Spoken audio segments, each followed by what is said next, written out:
with Antonio Carvalho getting set for his third trip into the octagon Saturday night. And first of all, Antonio, you fought in Montreal before, but this has got to be the next level. Here you are fighting on a card with George St. Pierre in the Bell Center. Kind of doesn't get bigger for a Canadian, does it? Yeah, I'm very happy to be a part of this card for sure. Absolutely, yeah.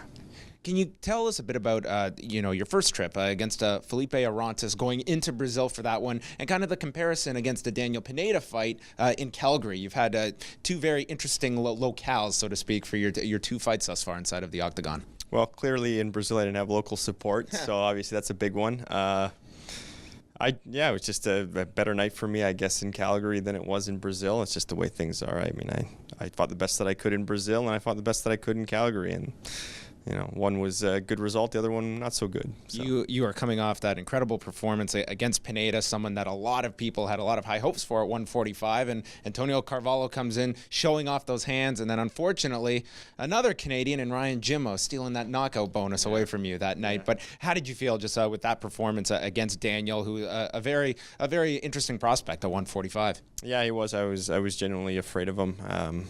He was a dangerous guy, and I came there prepared. I mean, obviously the result in Brazil sort of left a bad taste in my mouth, and I made sure that I went back to the gym and started over. And that's literally what we did. We started over from whether it was from how we trained to rehabilitation, all this kind of stuff. And it just so happened that I went out there and I performed well, and everything I'd worked on in the gym worked. And for me, it was a lot of weight off my shoulders because I've been in the sport for 10 years. So when I finally got a chance to showcase that in front of a Canadian crowd, and that for me was by far the highlight of my career at the time.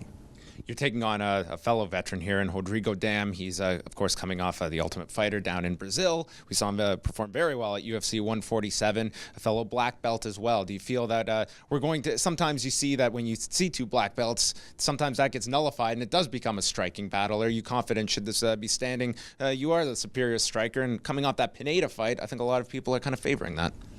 Yeah, I mean, I'm confident in my strike. I'm confident in my ground. I'm confident in my wrestling. It's just there. I think I've covered everything, and it's just going to be a matter of me trying to figure out what I do better than Rodrigo at the time. And when I do, I'm hopefully going to try to keep him there and take him out.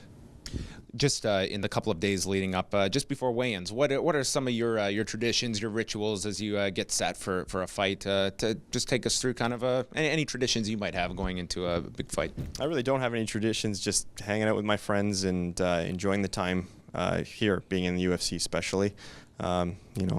Like anything in life, it's limited, right? This part of our lives. So I'm also trying to learn to enjoy myself a bit more. So not just get too anxious beforehand, and actually learn to live the moment and enjoy what I have right now. And that's what I'm trying to do. What do you do to relax? Because I could only imagine getting ready for a fight. I don't think I could get this off my mind as a fighter. What are those things that kind of not take your mind completely off the fight, but do put you at ease? Just hanging out with my friends and just getting away from I live the sport every single day of my life. So for fight week, at least up until the weigh-ins, I realized that, I besides all the media stuff that I have to do, which, and we can be a real hassle. Yes, for sure. Besides being obligated to the UFC, I have my time, and I tried to spend that time with the people that I brought out here. And there's a reason why they're here, is because they're people that I know I can trust with my life. And so why not go and enjoy where we are and hang out and have a good time. And that's that, really. Last question. As a 145er, the announcement, Jose Aldo going to be defending that title against Frankie Edgar. Do you have a pick a couple of months out from that big title fight? I actually don't have a pick on this one. I'm just really curious as a fan and just want to watch it happen. Well, we are looking forward to Antonio Carvalho against Rodrigo Dam this Saturday night, UFC 154 from the Bell Center in Montreal, Quebec.